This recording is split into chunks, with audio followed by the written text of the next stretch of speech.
How wealthy people turn hobbies into profit.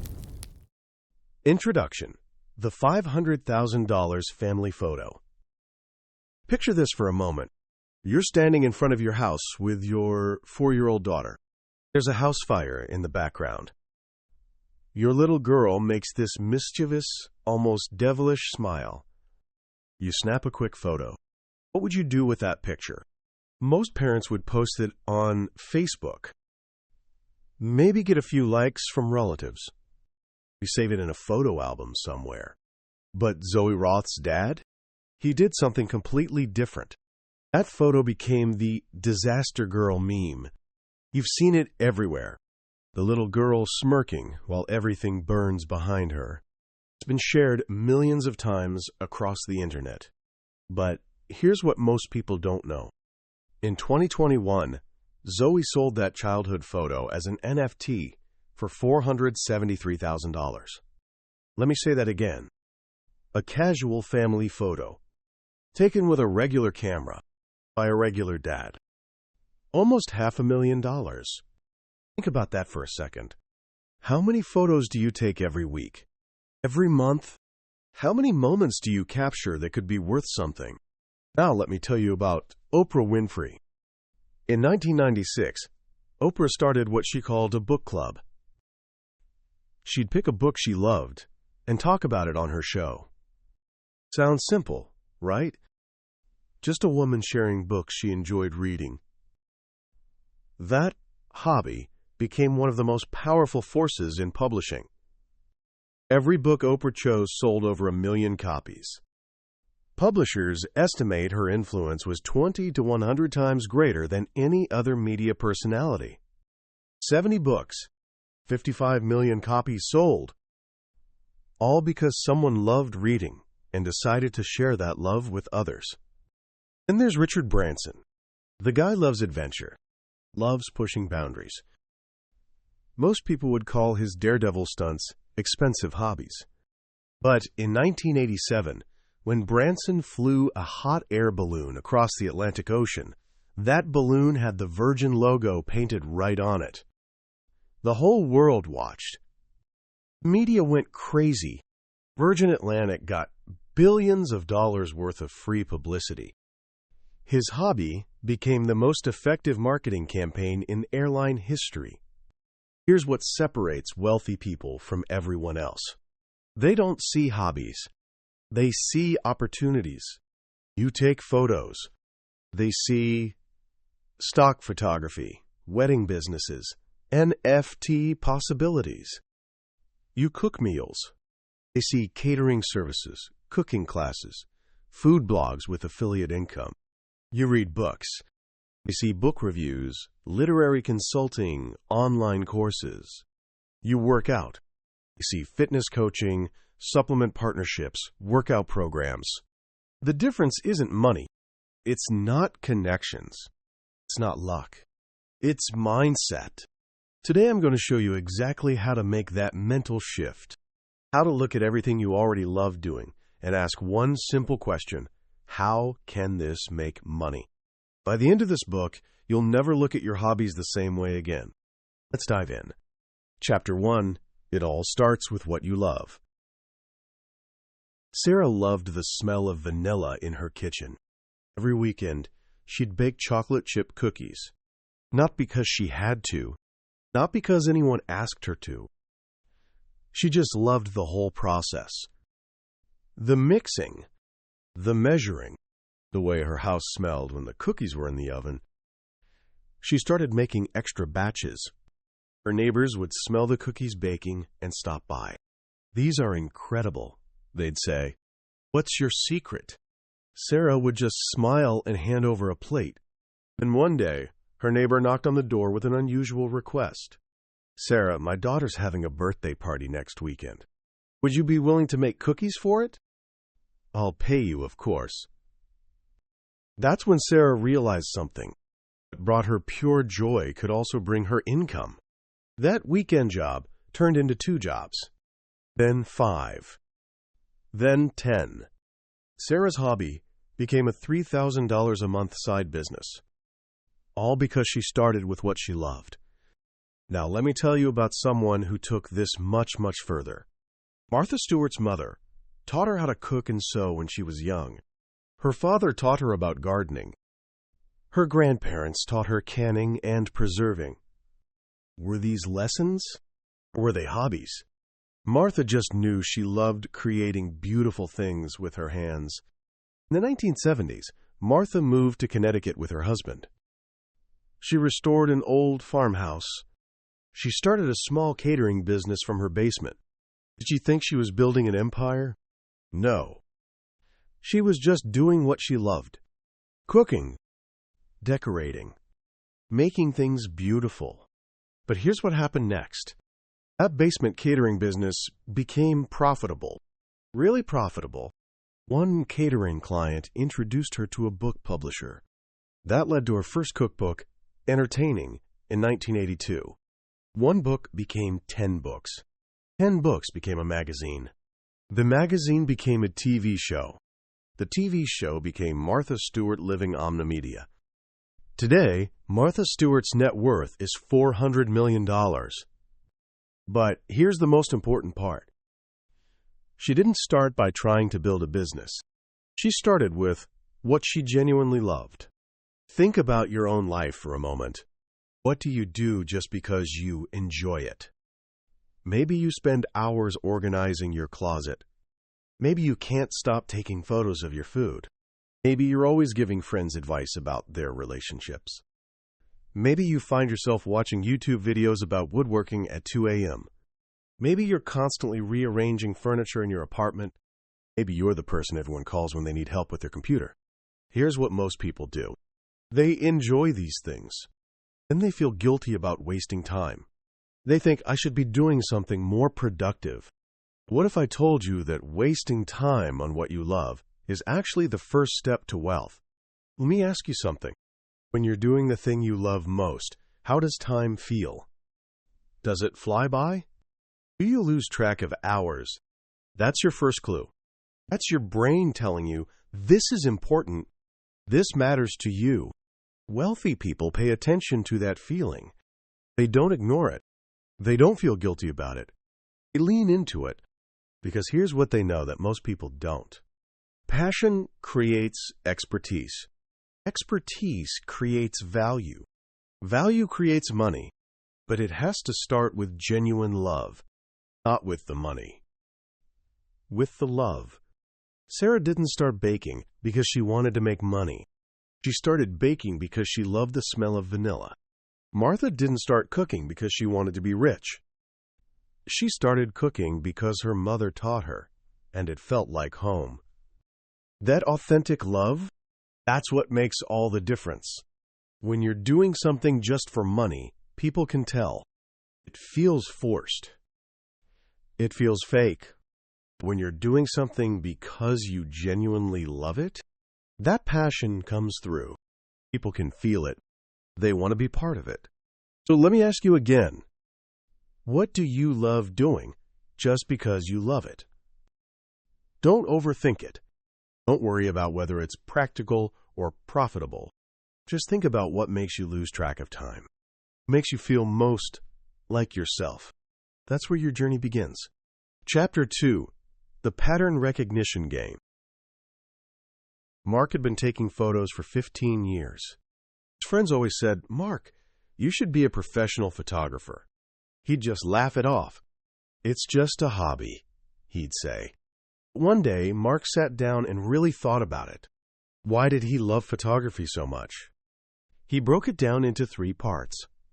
First, the creative process. Finding the perfect angle. Waiting for the right light. Capturing a moment that tells a story. Second, the technical challenge. Learning about aperture and shutter speed. Figuring out how to make his camera do exactly what he wanted. Third, capturing emotions. The way a couple looked at each other. The joy on a child's face. The quiet beauty of an empty street at dawn. Then Mark realized something interesting. Each of these 3 things could become a different business opportunity. The creative process, that could be wedding photography or portrait sessions. The technical challenge, that could be photography workshops or online courses. Capturing emotions, that could be event photography or even stock photography. One hobby, 3 different revenue streams. This is what I call the pattern recognition game. It's about understanding not just what you love, but why you love it. Let me show you how Oprah Winfrey played this game. Oprah loved reading. If you asked her why, she'd tell you it was about 3 things. First, discovering new stories and ideas. Second, the conversations that books sparked with her friends. Third, the way books could change how people thought and felt. Now, most people would just say, Oprah likes to read. But Oprah recognized the pattern. She saw the deeper reasons. Discovering new stories? That became her talent for finding unknown authors and making them famous. Conversations with friends? That became Oprah's book club, where she'd discuss books with viewers like they were sitting in her living room. Changing how people think and feel? That became her superpower in media. The ability to influence millions of people through the stories she chose to share. One hobby. An entire media empire. Here's the thing. This pattern recognition isn't magic. It's a skill you can learn. Let me walk you through the process. Step 1. Pick something you love doing. Step 2. Ask yourself, what exactly do I love about this? Don't give me the simple answer. Dig deeper. If you love cooking, is it the creativity, the process, the way people react to your food, the science behind how flavors work together? Step 3. Look for the value in each element. For every reason you love doing something, ask, would other people pay for this? Let's try an example. Say you love gardening. Why do you love it? Maybe it's 3 things. The planning and design, figuring out what to plant where, the hands-on work, getting your hands dirty, watching things grow, the results, having beautiful flowers or fresh vegetables. Now, where's the value? Planning and design, landscape consulting, garden design services, hands-on work, gardening services, teaching workshops. The results? Selling what you grow, creating content about gardening success. See how this works. Here's another example. You love organizing. Why?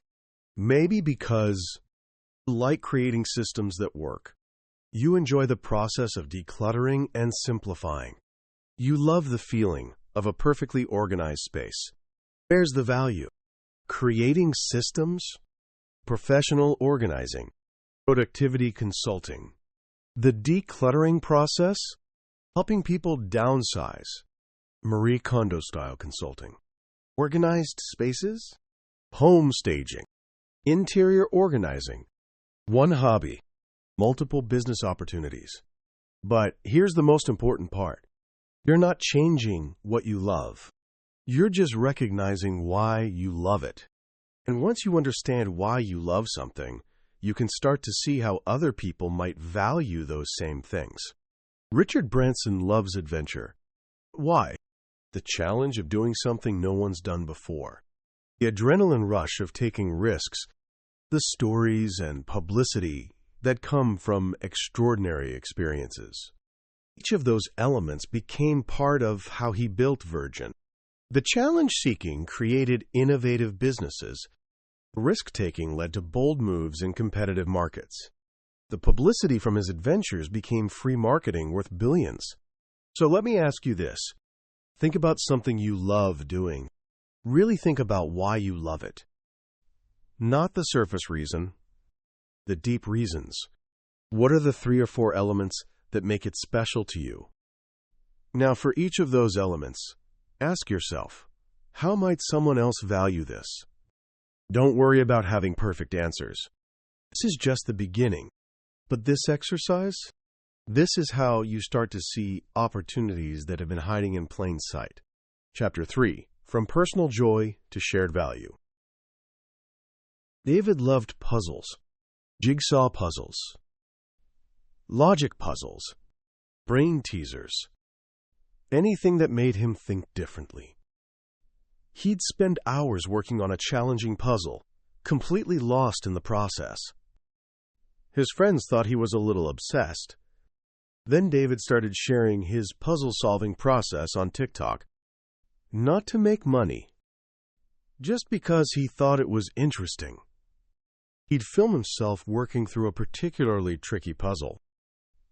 He'd explain his thinking, show his approach. Something unexpected happened. People started watching. A lot of people. Then the comments started coming in. "David, I run a small business, and I'm stuck on this problem. Could you take a look? David, my team can't figure out this workflow issue. Can you help? David, we need someone who thinks like you do." David's puzzle hobby had become business consulting.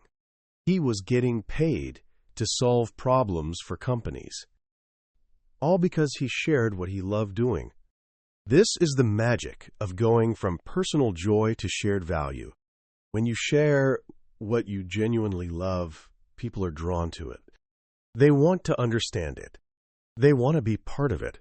Sometimes they want to pay for it. Let me tell you about how Richard Branson mastered this principle. Branson loves adventure. Always has. But instead of keeping his adventures private, he made them public. Really public?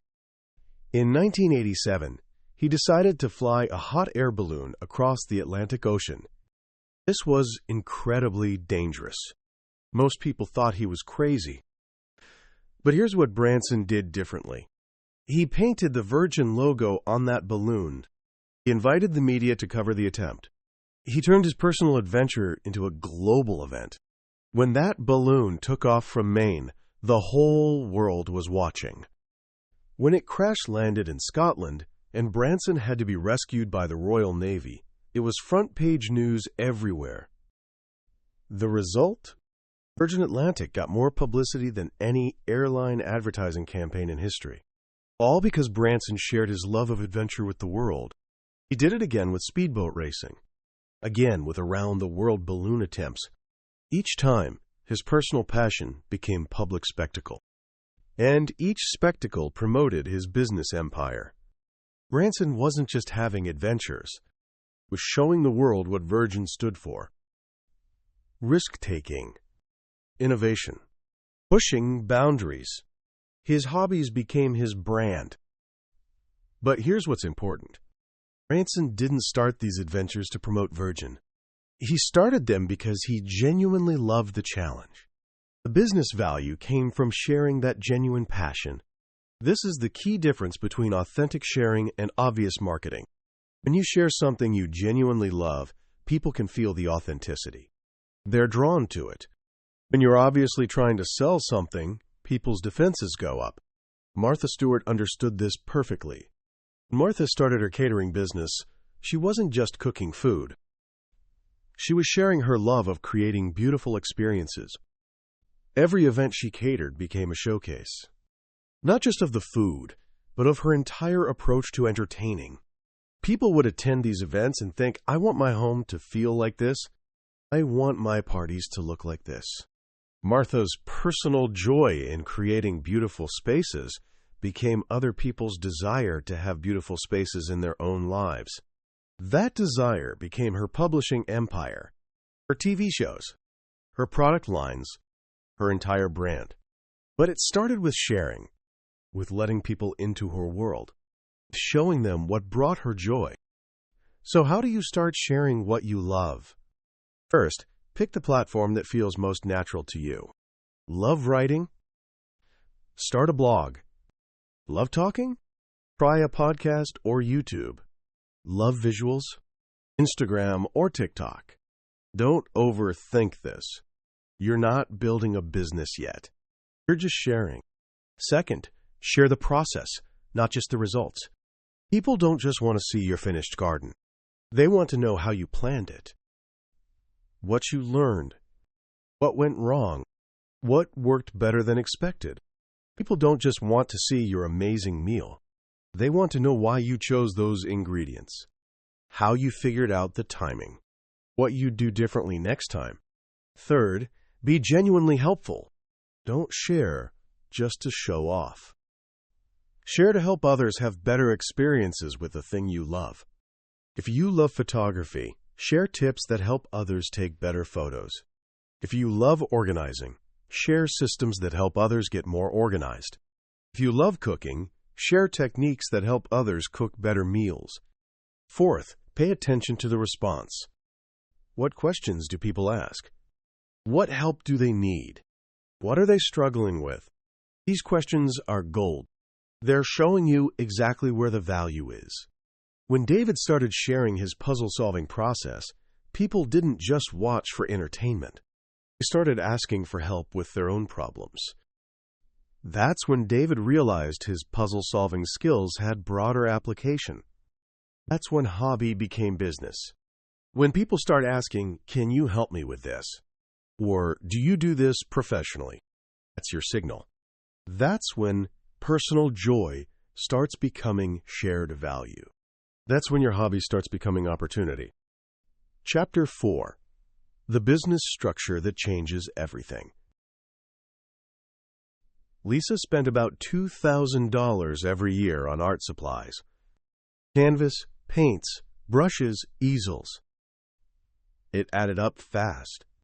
Her husband would joke, "This is the most expensive hobby in the world." Lisa would just laugh and say, "At least I'm not shopping for shoes." But then Lisa learned something that changed everything. She set up an LLC for her art.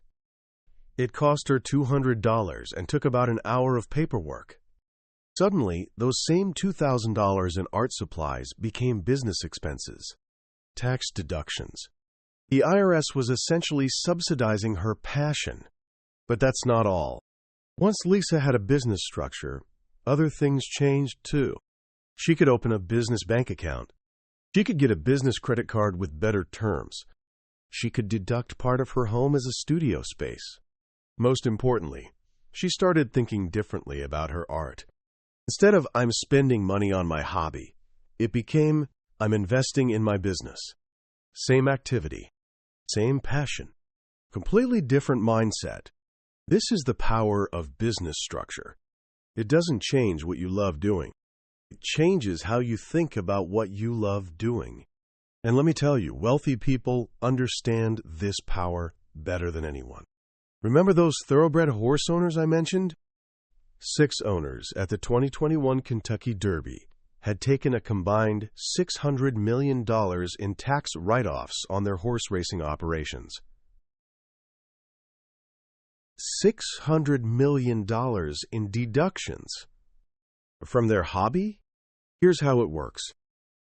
When you structure your hobby as a business, the IRS treats it completely differently. Hobby expenses? You can't deduct them. The money you spend comes out of your after-tax income. Business expenses? Fully deductible. The money you spend reduces your taxable income. Let's say you're in the 25% tax bracket. When you spend $1,000 on hobby supplies, it costs you $1,000. When you spend $1,000 on business supplies, it only costs you $750. The IRS picks up the other $250.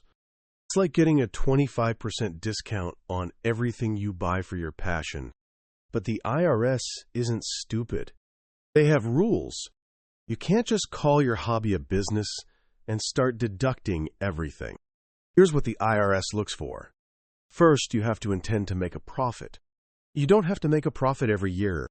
You have to genuinely try. Second, you have to run it like a business.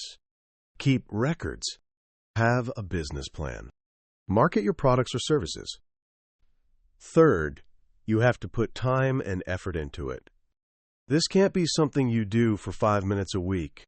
Fourth, you need to have expertise or hire people who do. But here's the thing. If you genuinely love what you're doing, these requirements aren't hard to meet. You're already putting time and effort into it.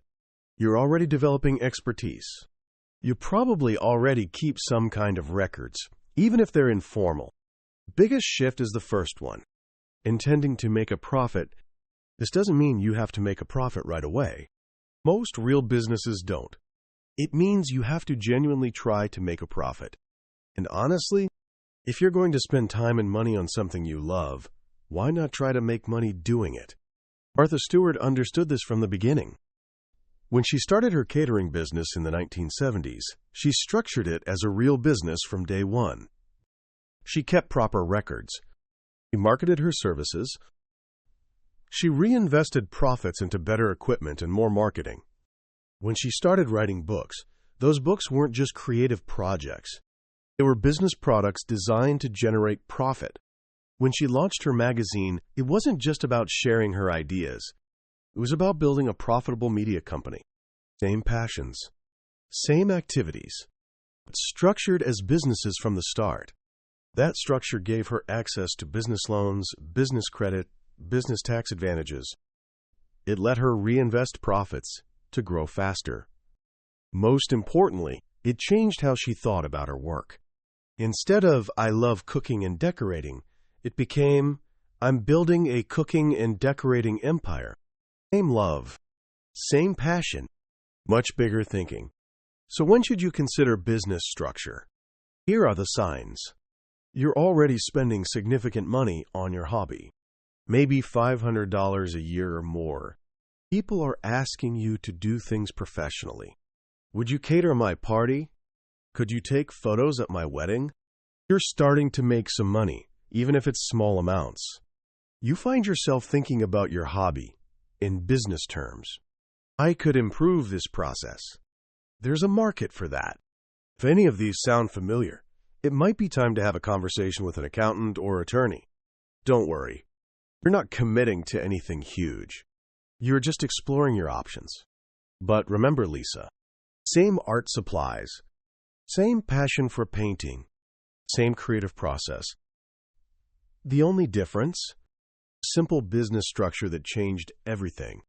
Sometimes the smallest changes create the biggest opportunities. Chapter 5, The Expansion Playbook. Maria sold her first handmade bracelet for $25. She'd been making jewelry for years, just for fun, just for herself and her friends. But when a coworker offered to buy one, Maria thought, why not? $25. Not life-changing money. But Maria did something smart. She asked herself, what did I learn from this sale? First, she learned that people were willing to pay for her work. That was validating. Second, she learned that $25 felt low. The materials alone cost $8. The time she spent was worth more than $17. Third, she learned that her coworker had friends who might also be interested. Most people would have just enjoyed the $25 and moved on. But Maria used that first sale as data, information, a learning opportunity. She raised her prices to $45. She made 10 more bracelets. She asked her coworker to show them to her friends. Within a month, she'd sold all 10. Again, Maria asked, what did I learn? People were willing to pay $45. Her coworker's network was a good source of customers. But making jewelry one piece at a time was time-intensive. So Maria started thinking systematically. Could she create jewelry in batches? Could she standardize certain elements while keeping each piece unique? Could she photograph her pieces professionally and sell online?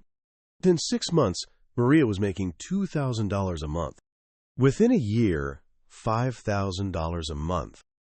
Today, Maria's jewelry business generates over $100,000 annually. But it started with that first $25 sale and a simple question. What did I learn? This is what I call systematic expansion. It's how you take a small success and turn it into something much bigger. Martha Stewart mastered this principle. Her first book, Entertaining, was successful. She could have just written another similar book. Instead, she asked, what did I learn? She learned that people wanted beautiful, practical advice for their homes. She learned that her style resonated with a specific audience. She learned that there was demand for high-quality lifestyle content. So she expanded systematically. More books, but covering different aspects of home life. A magazine that could reach people monthly instead of once per book. A TV show that could demonstrate techniques, not just describe them. Each expansion built on what she'd learned from the previous success. The magazine taught her about regular content creation and audience building. The TV show taught her about visual demonstration and personality-driven media. Each lesson informed the next expansion. By the time she launched Martha Stewart Living Omnimedia, she wasn't guessing. She was building on decades of systematic learning and expansion. Richard Branson used the same approach. His first business was Student Magazine. Small scale, limited audience. But Branson asked, "What did I learn?" He learned that he enjoyed building businesses. He learned that media and marketing were powerful tools. He learned that challenging established players could be profitable. So he expanded systematically, from Student Magazine to Virgin Records. Same marketing flair, different industry. From Virgin Records to Virgin Atlantic Airlines. Same challenger mentality, much bigger market. From Virgin Atlantic to Virgin Mobile, Virgin Trains, Virgin Galactic. Each expansion used lessons from the previous businesses. But here's what's important. They didn't just get bigger, they got smarter. Every expansion was informed by what they'd learned before. So how do you expand systematically? Step 1. Celebrate every small success, but then analyze it. What worked? What didn't? What surprised you? What would you do differently? Step 2. Look for patterns in your successes. Are certain types of customers more enthusiastic? Do certain products or services sell better? Are there common themes in the feedback you receive? Step 3. Identify the bottlenecks. What's preventing you from doing more of what's working? Is it time? Money? Skills? Systems? Step 4. Address one bottleneck at a time. Don't try to fix everything at once. Pick the biggest constraint and focus on that. Step 5. Test your expansion small before going big. Maria didn't immediately quit her job and start a jewelry company. She tested pricing, tested demand, tested systems. Each test taught her something. Each lesson informed her next step. This approach takes patience. It's not about overnight success. It's about sustainable growth. But here's what's beautiful about it. Building on what you already love. You're not changing your core activity. You're just doing more of it, more efficiently, for more people. Maria still loves making jewelry. She just makes it as a business now, instead of just as a hobby. Martha still loves creating beautiful homes. She just shares that love with millions of people, instead of just her family and friends. Richard still loves adventure and challenge. He just channels that into building businesses instead of just personal thrills. Same passions, same loves, just bigger scale and better systems. That's how you turn a hobby into a profit center without losing what made you love it in the first place. Chapter 6. Real People, Real Transformations. Let me tell you about 3 people who turned their simple hobbies into extraordinary successes. These aren't business geniuses or tech entrepreneurs. They're regular people who loved what they did and got curious about the possibilities. First, Oprah Winfrey and the power of sharing stories. Oprah loved reading, always had, since she was a child. In the 1990s, she was already successful with her TV talk show. But reading was still just her personal passion. Then in 1996, Oprah had an idea. What if she shared her love of books with her audience? She started Oprah's Book Club. Once a month, she'd pick a book she loved and discuss it on her show. Simple concept. Share what you're reading. Talk about why you loved it. But something extraordinary happened. The first book she chose was The Deep End of the Ocean by Jacqueline Mitchell. It became an instant bestseller. The second book, another bestseller. By the end of the first year, Oprah realized she had discovered something powerful. Her personal reading hobby had become the most influential book recommendation platform in the world. Publishers estimate that Oprah's ability to sell books was 20 to 100 times greater than any other media personality. Every book she chose sold over 1 million copies. 70 books over 15 years. 55 million copies sold. Authors would literally become millionaires overnight from an Oprah selection. Time magazine called her book club, quote, a ruthlessly influential marketing vehicle with the power to fundamentally alter bestseller lists. But here's what's important. Oprah didn't start the book club to make money. She started it because she genuinely loved reading and wanted to share that love. The business value came from the authentic sharing. Her personal reading hobby became a publishing industry phenomenon worth hundreds of millions of dollars. Second, Richard Branson and the adventure business. Richard Branson loves adventure. Real, dangerous, world record-breaking adventure. In 1985, he decided to try breaking the world record for fastest Atlantic Ocean crossing by boat. Most people would keep this as a private challenge.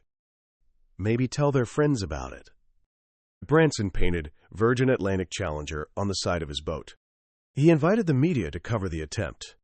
His first try ended in disaster. The boat capsized in British waters. Branson had to be rescued by the Royal Navy.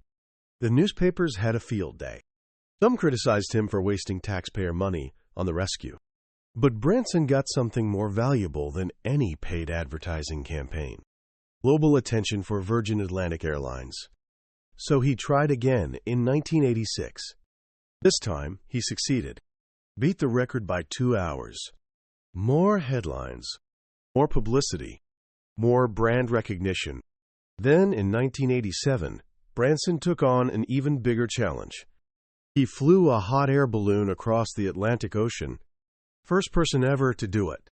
That balloon was painted with the Virgin logo. The whole world watched the attempt. When it crash-landed in Scotland, it was front-page news everywhere. Branson continued with more record attempts. Pacific Ocean balloon crossing. Round-the-world balloon attempts. Each adventure generated massive publicity for Virgin. Free marketing worth billions of dollars. But here's the key. Branson genuinely loved these adventures. He would have done them anyway. The business value came from sharing his authentic passion for adventure with the world. His personal hobby became the marketing foundation for a global business empire worth billions. Third, Martha Stewart and the Art of Beautiful Living. Martha learned to cook from her mother, learned to sew, to garden, to make things beautiful. In the 1970s, she moved to Connecticut and started restoring an old farmhouse. She loved the process, the planning, the decorating, the entertaining. When she needed extra income, she started a small catering business from her basement. Martha approached catering differently than most people. She didn't just make food. She created experiences. Every event she catered became a showcase of her entire philosophy of beautiful living. Food was just part of it. There was also the table setting, the flowers, the ambiance, the attention to detail. People would attend these events and think, I want my home to feel like this. One catering client happened to work in publishing. He introduced Martha to a book publisher. That led to her first book, Entertaining, in 1982. The book was successful because it captured Martha's entire approach to creating beautiful experiences at home. One book became 10 books. The books led to a magazine. The magazine led to a TV show. Each expansion built on the same core passion: making ordinary homes and lives more beautiful. By the time Martha went to prison in 2004 for insider trading, her company was worth hundreds of millions. When she got out of prison, many people thought her career was over. Instead, Martha made one of the greatest comebacks in business history. She rebuilt her brand, expanded into new areas, made unexpected partnerships, like her friendship with Snoop Dogg. Today, Martha Stewart's net worth is $400 million. But it all started with a simple love of making things beautiful. What these stories teach us, notice the pattern here. Oprah didn't start by trying to influence the publishing industry. She started by sharing books she loved. Branson didn't start by trying to market Virgin. He started by pursuing adventures he genuinely wanted to experience. Martha didn't start by trying to build a media empire. She started by creating beautiful experiences because that's what brought her joy. The business success came from authentic sharing of genuine passions. They weren't performing their hobbies. They were living them. And then sharing that authentic experience with others. People could feel the difference. They were drawn to the authenticity. That's what created the business value. So here's my question for you. What do you love doing that you could share with others?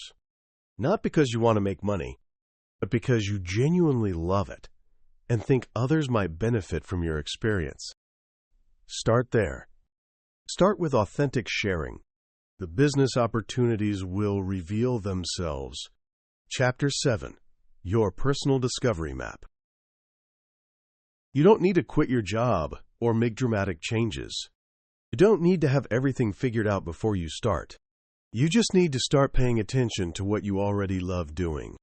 Let me give you a simple roadmap. Way to begin this journey without any risk, without any pressure. Step 1. The hobby audit. Take 15 minutes and make a list of everything you do just because you enjoy it. Don't overthink this. Include everything. Do you rearrange furniture for fun? Put it on the list. Do you spend hours researching the best deals before you buy anything? Put it on the list. Do you find yourself giving friends advice about their relationships? Put it on the list. Do you love organizing your closet? Put it on the list. Do you take photos of everything you eat? Put it on the list. No judgment. No filtering. Just write down what you actually enjoy doing. Step 2. The why analysis. Pick the top 3 things from your list. Ones that make you lose track of time. For each one, ask yourself, why do I love this? Don't give me the simple answer. Dig deeper.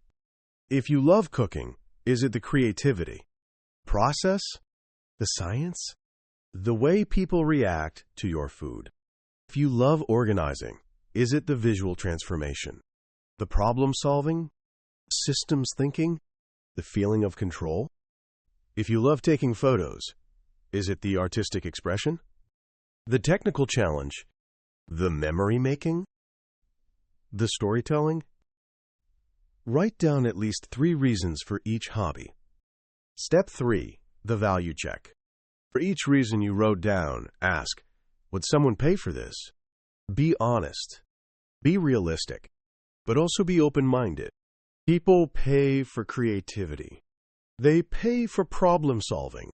They pay for expertise. They pay for results.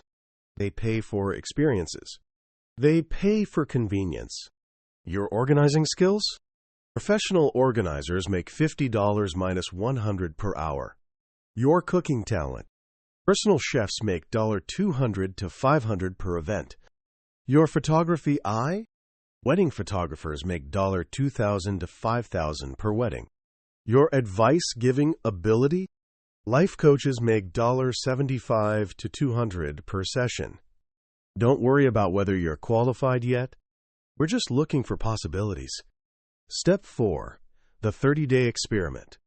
Pick one hobby and one potential value area. Spend 30 days paying attention to that combination. If you love cooking and think people might value your creativity, spend 30 days really focusing on the creative aspects of your cooking.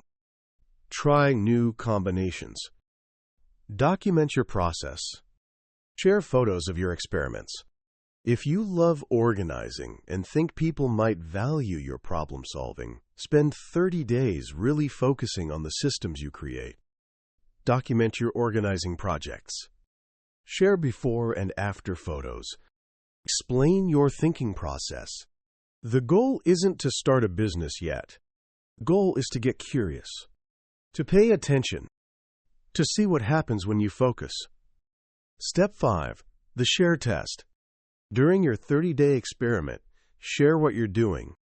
Not to sell anything, not to promote anything, just to share. Post on social media. Tell friends about your experiments. Start conversations about your hobby. Pay attention to the response. What questions do people ask? What help do they need? What are they curious about? These responses will tell you everything you need to know about potential value. Step 6. The next decision. After 30 days, you'll have data. Real information about what works and what doesn't. Maybe people loved seeing your cooking experiments and started asking for recipes. Maybe your organizing posts generated questions about specific problems people are facing. Maybe your photography got comments like, "I wish I could take photos like this." These responses are gold. They're showing you exactly where the opportunities are. At this point, you can make an informed decision about next steps. Maybe you start a small blog or YouTube channel. Maybe you offer to help a few friends with their organizing challenges. Maybe you volunteer to photograph a friend's event. Small steps, low risk, real feedback. The most important thing, remember, this isn't about overnight transformation. Martha Stewart didn't become Martha Stewart overnight. Oprah didn't build her empire in a month. Richard Branson didn't create Virgin in a weekend. They all started small. They all started with what they loved. They all paid attention to opportunities as they emerged. Your journey will be the same. You don't need to have it all figured out. You just need to start paying attention. What do you already love doing? What brings you joy just for the sake of joy? That's your starting point. That's where your possibilities are hiding. That's where your journey begins. Wealthy people I've told you about, they're not different from you. They just paid attention to opportunities that were already there. Your opportunities are already there too. In the things you love. In the activities that make you lose track of time. You just need to start looking. Your journey begins with one simple question. What do I already love? Answer that question. Follow that love. Pay attention to what happens. Everything else will reveal itself along the way. The path from hobby to profit isn't complicated. It just requires you to start where you are, with what you love, and pay attention to the possibilities that emerge. Your possibilities are waiting for you. All you have to do is begin.